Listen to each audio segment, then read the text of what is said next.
Welcome to Build a Business Worth Buying, the podcast where seasoned entrepreneurs, M&A experts, and world-class operators share behind-the-scenes stories of building, scaling, and selling remarkable businesses. I'm your host, Aaron Allpeter, and every week I sit down with people shaping the world of acquisitions, founders who've cashed out, buyers with bold strategies, and advisors who help make deals happen. This is not a podcast for beginners. It's for those who know the grind and want actionable insights to make their next big move. Get ready to take notes, rethink your strategy, and hear untold stories of what it takes to build a business worth buying. Welcome back. We have an excellent guest today. So Jim Tompkins, thank you so much for joining. How are you doing today? I'm good. I hope you are, Aaron. Yeah, I've been looking forward to this chat a lot. We've known each other for a few years, and I think that you've got a very unique perspective.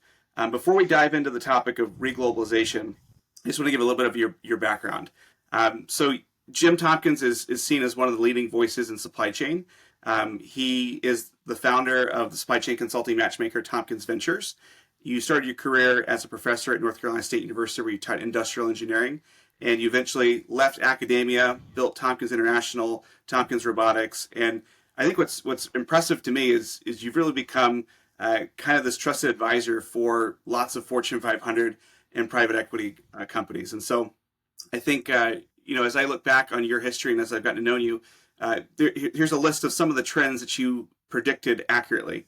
Supply chain digitization, e-commerce, and now hopefully this next one, reglobalization. So thank you so much for joining. I guess let's just dive right into it. So Jim, I know I probably didn't do your background justice. There's a lot that we could talk about.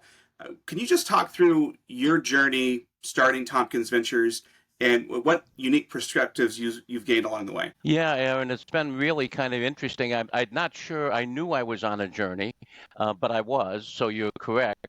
It was in 2018 that I was looking at the amount of change that was taking place. And I looked at natural disasters, I looked at bankruptcies, I looked at what was going on politically, what was going on in the world, and it seemed like we had more disruptions than ever before. And so I started tracking natural disasters and bankruptcies and things that were trackable. And 2018 was on an upward slope, northeast, really headed very rapidly increasing. And then 2019, it got even worse. And in June of 2019, I did a video that said that I believe that year 2020 is going to be the most disruptive year in the history of mankind. Now, to be honest, I did not predict COVID. I didn't know what the word COVID meant. I didn't even know what a pandemic was. So obviously I didn't predict those. But I saw disruption, and I saw it coming at a very rapid rate. And so when 2020 happened and COVID happened, much to my surprise, it got me. Disruption took me out. The company I had started, Tompkins International, Tompkins Robotics, I'd been there for 45 years, and I found myself on the outside looking in. In theory, I say I retired, but the fact of the matter is I got exited by private equity who owned 35% of the firm. And so I was gone. And so I was old enough and I had enough money, so I called it retirement. But retirement didn't work because the phone kept ringing. Because I knew a lot of people and because we had done some good work over the years, people were calling me and asking for help. I could not do consulting because I had non-compete. So if I can't consult and people are asking for help, what do? Well, I tried to be a matchmaker and found someone with a problem and found someone with a solution, and we put them together. About a year after we started doing that, I realized now I was on a journey of a business. And I was actually moving in a way that was very interesting. I hadn't anticipated, but what I found was that matchmaking was a far superior model to consulting. And so we doubled down on matchmaking. And then that led to me understanding what is this thing called disruption. And I wrote a book called Insightful Leadership, Surfing the Waves of Organizational Excellence. And when I wrote that book, I realized that disruption is not something that should be avoided. Disruption should be something that should be embraced. And what we need to do is get in front of the disruption. Just like if a big wave is coming and you're on a surfboard, you got to get in front of the wave to catch the power of the wave, and that'll give you one heck of a ride. And that's what I did. Is I got my business, I got Tompkins Ventures in front of the wave, used disruption as a vehicle to propel us forward. And so that's kind of the journey. And the perception I learned from it is I am going to really do well by looking forward, looking at the insights that are coming, and then harnessing the power of that disruption to turn it into a positive business opportunity. That's amazing. Seeing this disruption, seeing these things playing out, how did you land on this concept of reglobalization? And what is it? So once again, Aaron, great, great wording there because I did land on it. I didn't know I was looking for it. I had a call from a client who said, Jim, we cannot find good land on the East Coast of the United States, and we can't find where it's reasonably priced, where there is labor availability. We can find some land, but there's no labor. We can find some labor, but there's no land. What do we do? Where do we go? So I did a study. I actually hired a real estate firm. We put together a team. We went out and did a study, and we said, oh my goodness, this guy is right. There's no land on the East Coast that has good pricing, that has good labor available. And so we started looking off coast, and we found ourselves in the Dominican Republic. And when we found ourselves in the Dominican Republic, we found, oh my goodness, they've got the land, they have the labor, they have the leadership, they have the proximity to the United States. We're going to make the Dominican Republic the Singapore of the Western Hemisphere. And so that's what we were working on.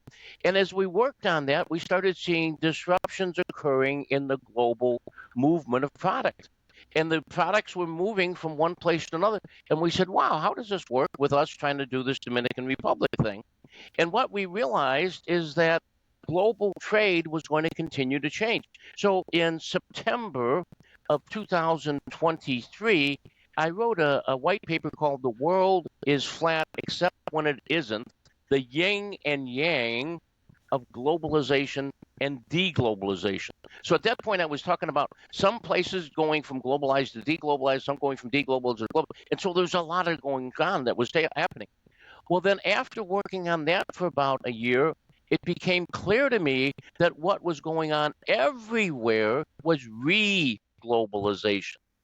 And so that was a real aha, because what that tells me is supply chains are going to continue to change and alter over time, because what follows re-globalization is re-globalization, which follows re is re, because it's a continuous thing.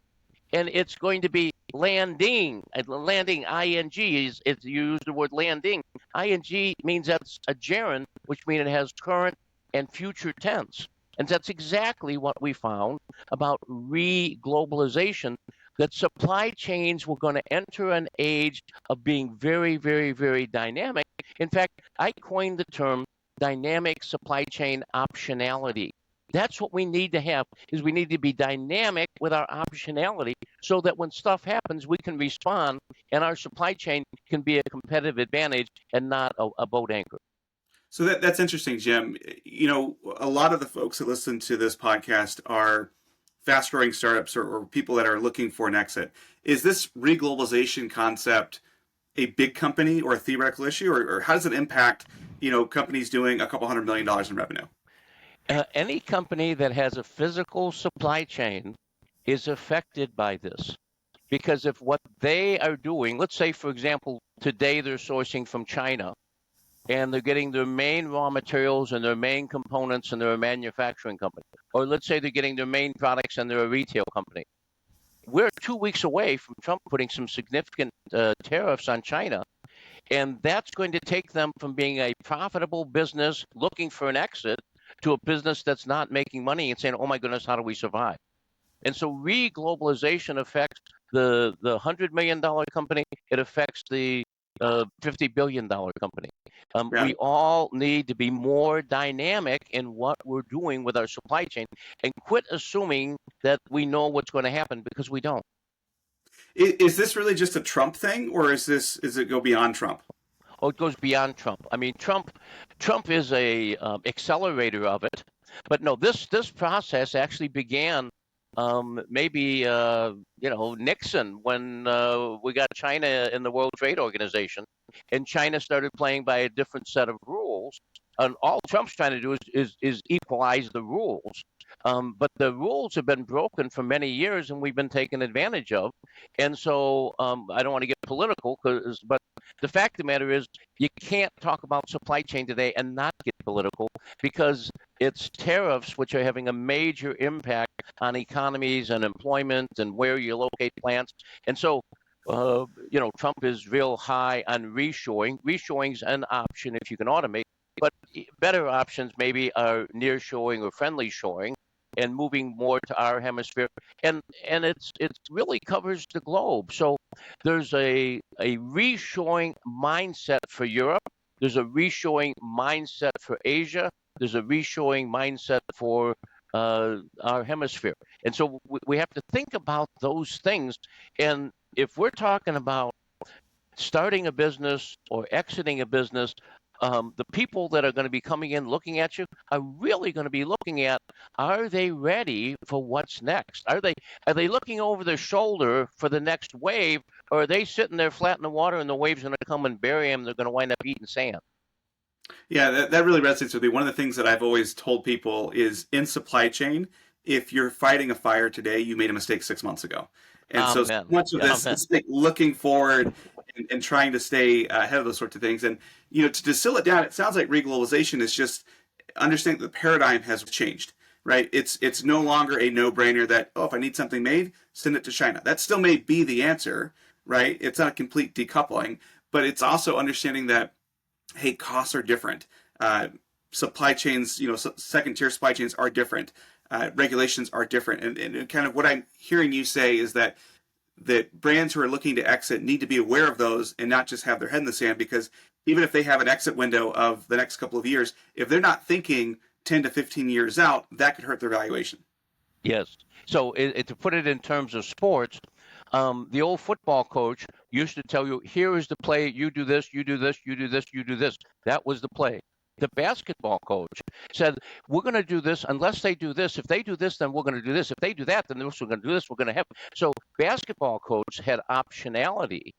Football coach designed an optimum play. But what happened is the offensive coach assumed they knew what the defense were going to do.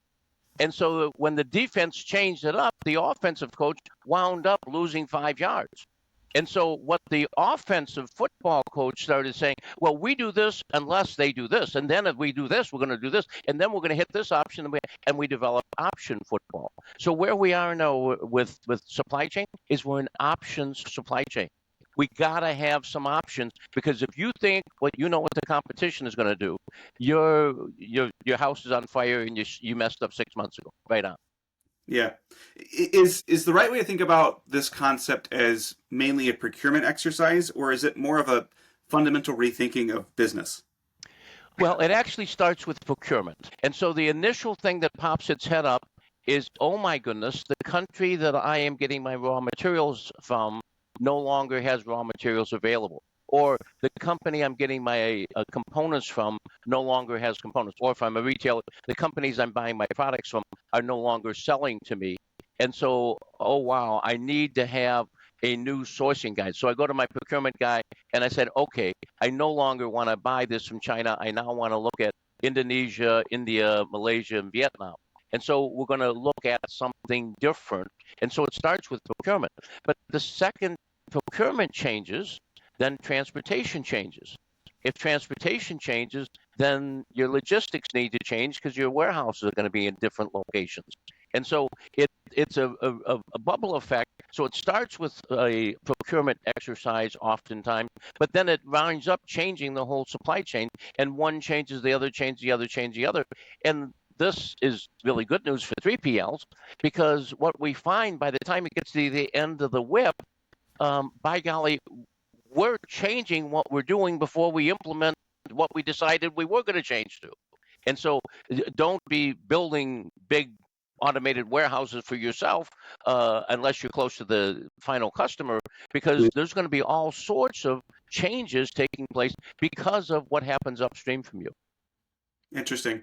Let's kind of take this and distill it down a little bit more into the impact that this could have or will have on business exits and acquisitions and things like that. And I think the first question that comes to mind is, hey, Jen, this sounds really interesting, there's a lot of stuff that's going on. I'm a smallish company in the grand scheme of the global economy. Um, is this really for me? And so I guess the question to you is what are the consequences of inaction? If I just decide like, look, I'm gonna keep doing what I'm doing, and when something changes, I'll react then. The good news is if what happens is your profitability goes down. The bad news is you're no longer in business. You've Hmm. got 99% of the components you need to ship the car, but guess what? You can't ship it without this one chip. So the car now is done except for this one chip. And so now we got 15,000 cars sitting in some parking lot someplace that you can't even drive into the parking lot. You got to tow them in there because you don't have this one chip. And so one chip is delaying you shipping that car. You've got the shirts made, but you don't have the buttons. You can't complete the item.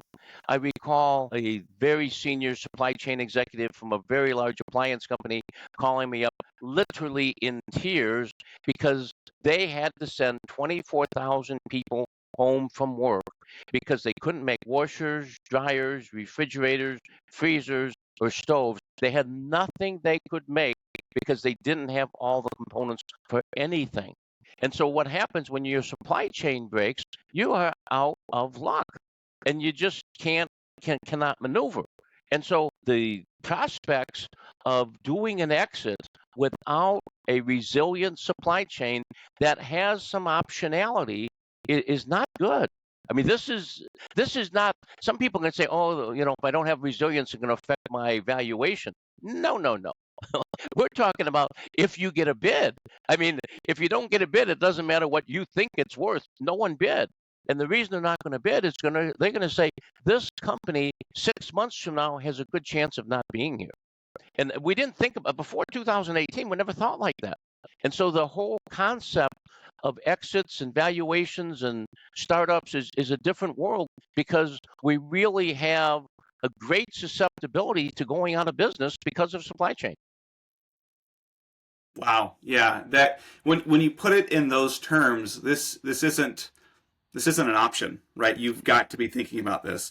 And Absolutely. I guess like Jim, the question I have for you is it's possible to be a very early adopter in this space, and or you could be a fast follower. And do you see any inherent benefits with being on the bleeding edge of this trend and diversifying and having multiple factories when you could have one factory, being closer even though you're paying a little bit more in the hopes of maybe something gets shut down. What are those benefits of being an early adopter versus maybe waiting and taking a more measured approach and being a fast follower once things become a little bit more established? So a great question. Unfortunately, there's not a good answer. There's multiple good answers, and the reason there's multiple different answers that are good is because the circumstances are different. If you're in an environment that has some concern about some specific raw materials, and you don't get to those raw materials early, you're out of luck. If you're in an environment where there's only a few manufacturers who make the components you need, and if you're not in their queue, you're out of luck. So the importance of being an early mover has to do with how scarce are the things that you really need to make it get done. Okay, so if you're making, a shirt and there's hundreds of thousands of companies in hundreds of different companies where I can get the shirt made. And so I don't have a situation where I'm going to run out of fabric or I'm going to run out of buttons. I might have to change some styles. I might not be able to get the zippers I want or something, but it's an issue of I might going to have to pay a little bit more. Now, if you want to maintain your profitability and get out in front, you do need to look at making sure you secure multiple sources. In today's world where there is so much going on, I mean, there's no way in the world this supplier is not going to have the goods for me, except the 6 containers I need happen to be on a boat that run into the Baltimore Bridge, except for the union strike, except for the fires in LA, except for the typhoons, except blah, blah, blah, blah. So there are circumstances where you seem to be in good shape, but there is still some real lack of ability to control. Um, but you need options. Any single source, that's a single source manufacturer, that's a single source transportation company, a single source technology, any single source is a point of failure. And what we need to do is seek out those points of failures, find the ones that really have restriction, and we have to address those. The ones that give us multiple, well, if we don't use these guys, we can use these guys. We've got a good relationship with these guys. And so boom, boom, boom, boom, I'm okay here. Then you move on to the next topic. But you need to look at the whole thing. And the key is the switch of our mindset. I'm PhD industrial engineer. I was taught to optimize solutions, to optimize systems. Optimization is obsolete. Optimization says I'm going to maximize or minimize some objective function. That's not what it's about. What it's about is staying in business. So optionality is more important than optimality. So the question I want to know, how adaptable, how agile, how are they able to handle options? How can they handle a curveball? If this happens, what's going to happen to the company? There's some companies that I've been hired to do due diligence on with respect to acquisition, and there's 2 or 3 questions that they just melt. There was a man sitting in that chair, and all of a sudden there's a puddle of butter in the bottom of the chair because he just melted because there's a deficiency he has that could result in whatever investment is made is just out the window because this guy doesn't have the ability to go with the flow of what's going to happen because something will happen. Something Yeah. will happen. I love that. I have a lot of conversations with folks in supply chains and startups and things like that. And you're right. Everybody thinks that supply chain is about getting the lowest cost, getting the highest service. And those things are important. But really what I've said is what's going to separate people in some cases that lose their job to AI and have a job and are leading forward is their ability to think in different optionality, right? Being able to think through different scenarios, going down those paths a couple of ways and saying, well, okay, to go back to your analogy of the basketball coach, well, what do we do if X, Y, and Z happens and how do we go back to there? If you had to advise a company to think about, all right, we know if we were to optimize the supply chain, that's going to give us the lowest cost. But having optionality in your supply chain is going to be more expensive, maybe in the short term, but it's the right thing for you so that you're more resilient. What sort of premium would you say is like a no-brainer in terms of, if you can pay an extra 10% and have a resilient supply chain, you should absolutely do that. Well, once again, it depends on the number of options you have. But if you're a company that is dealing with a wide variety of suppliers and you have good optionality built in, I think I want to be less than 10%, probably 5, 6%.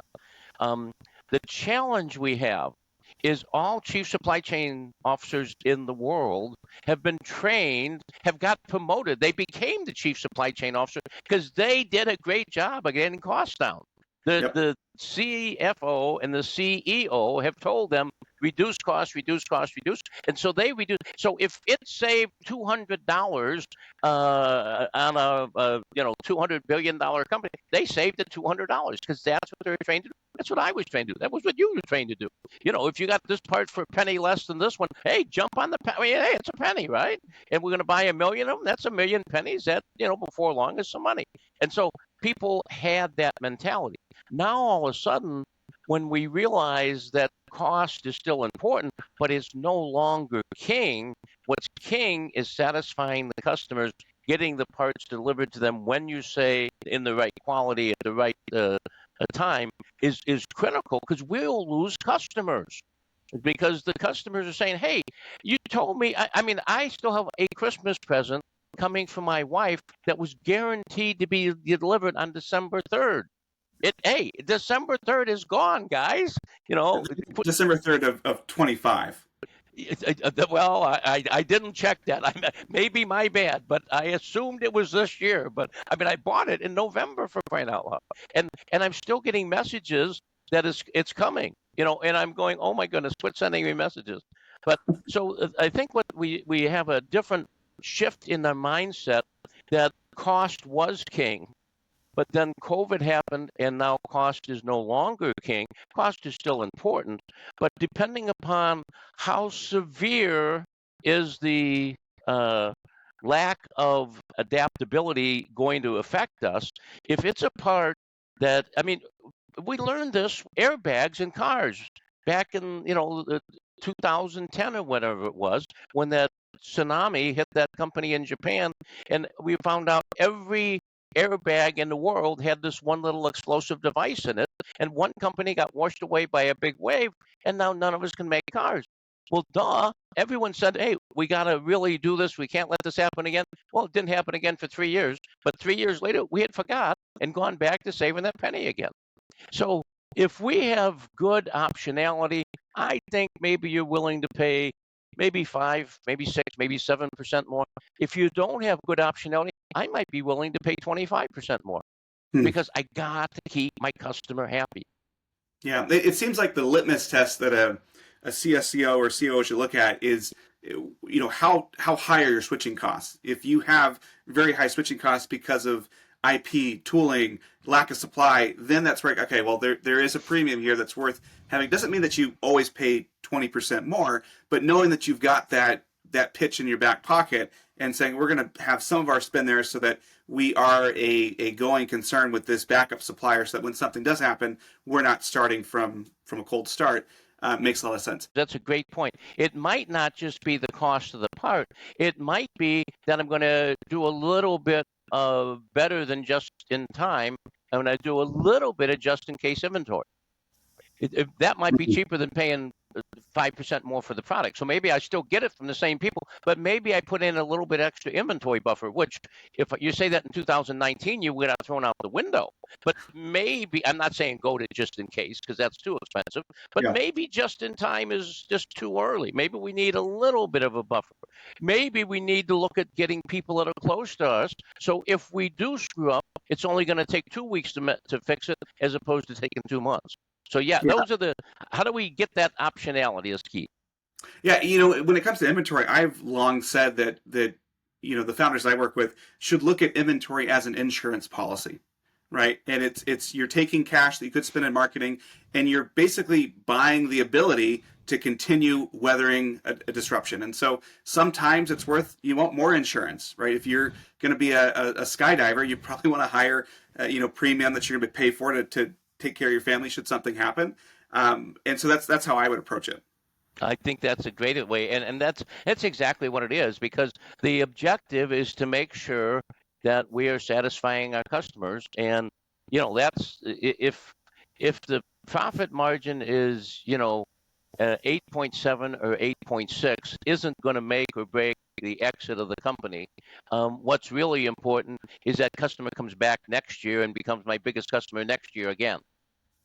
Yeah, absolutely. So I want to go back to something you'd mentioned about the due diligence that you've done with folks on behalf of acquirers. If you are a company or an investor and you're doing due diligence on a potential acquisition, how should you be thinking about these trends of reglobalization? Like, how much should you be discounting a company that doesn't have it? What things are you looking for to assess? Are they exit ready? So the questions I want to ask is, where are your points of failure? And if the guy can't boom, boom, boom, tell me his 3 points of failure, I'm going to spend more time here, okay? Because that means he hasn't thought about it. If he hasn't thought about it, I don't want to be the guy that's making a recommendation to a private equity firm to buy something that has a good chance of blowing up. So, where are your single points of failure? Why are those single points of failures? How have you covered yourself for those? How often do you evaluate your critical vendors? Do you know where the raw materials come from? What is the availability of the raw material? What's the position that your supplier is in? Do you know if there's been any M&A amongst the raw material suppliers? And that's leading to the question that I know to be true in several industries where the Chinese have bought up the raw material supply. So if you think you're going to take the manufacturing out of China, lots of luck, because there's no raw material. You can't do it. I was so excited to read in the Wall Street Journal last week that we found, what was it, $600 billion worth of lithium in some lake in California. Yeah. Oh my goodness, that is the best. That's like, I mean, now, I don't eat lithium for lunch or anything, but I mean, I was so excited because I thought, hey, we got past that one. Wow, because China owned the lithium supply, and obviously batteries are going to be important. And so, you go, oh my goodness, it's a marvelous thing. So I really want to get inside the heads of their management. Oftentimes, when people are preparing themselves for sale, what they're looking at, my goodness, I got 7 times EBITDA, and every penny I save puts 7 cents in my pocket. And so I want to maximize my EBITDA. And that maximization of EBITDA is a death wish, because what you're doing is you're speeding towards a cliff, and you're not even aware that the road doesn't continue to the other side of the canyon. And so Yeah. it can really be ugly. Yeah, even if you're as a founder or you have a limited window of how good this business needs to be for the limited point in time, the people who are buying it are probably not looking for it to only last for a couple more years. So that's an important piece. Well, we know the private equity, they want to be there for, 5 to 7 years. And so if you tell them this business has got a major problem 2 years down the road, and you show them that problem, they're going to say, Jim, let's pull back on the due diligence. We'll Yeah, get back to you. But no more invoicing. And yes, sir. They're right. yeah. Well, Jim, we are coming up on time. Thank you so much for joining. We've got two questions that we always want to ask our guests. The first one is, what is the best example of a moat you've seen a business build? Well, that's an easy one for me because of the jobs I've been working on for the last 20 years. Amazon's got a double moat. There's one big lake and then a little strip of land and then another big lake. The first moat has to do with the retail network capability, where the retail network effect, they have a situation where the more buyers they get, the more sellers they get, and the more sellers they get, the more buyers they get. And so it's just this unstoppable cycle that they are on. And for people to try to break into that, competitors to break into it, they can't catch up because they're behind. Then what they did is they said, okay, that's the buyers and sellers network. How about the logistics network? And Hmm. so let's create a network where what we're going to do is offer it quicker and cheaper. Most companies said, "Oh, that's ridiculous. You can't do 2-day delivery and make it free. I mean, that's impossible. You can't do that. You're going to lose money." Well, okay, guess what?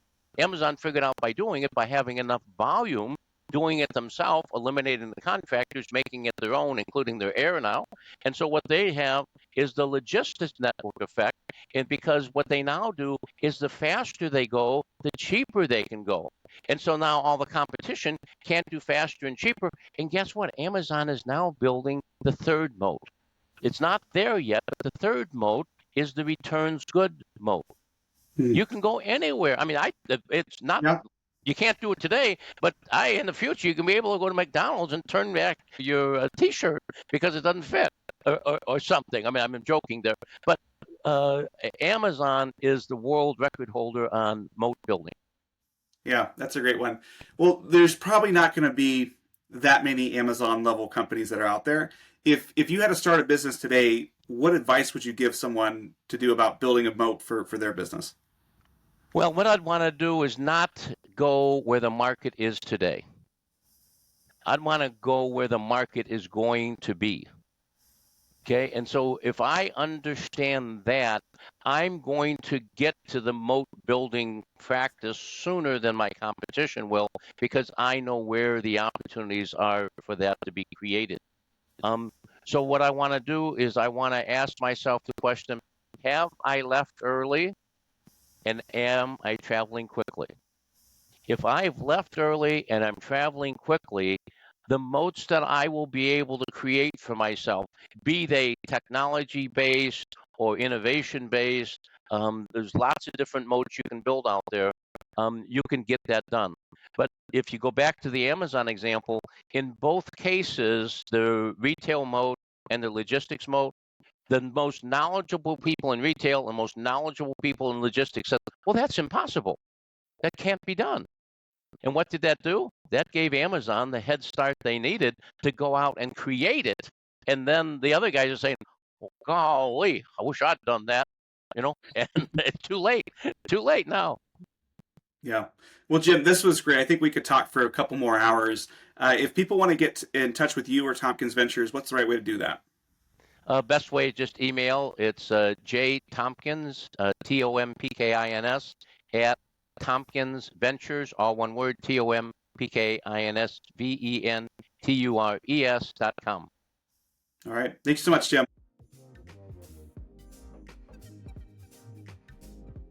Thanks for joining me on Build a Business Worth Buying, brought to you by ISBA Consulting. I hope today's conversation gave you real insights into scaling smarter, selling better, and thinking like a strategic operator. If you found value in this episode, make sure to subscribe, leave a review, and share it with someone who's building their own sellable business. Until next time, remember, the real win isn't just building a business, it's building one worth buying.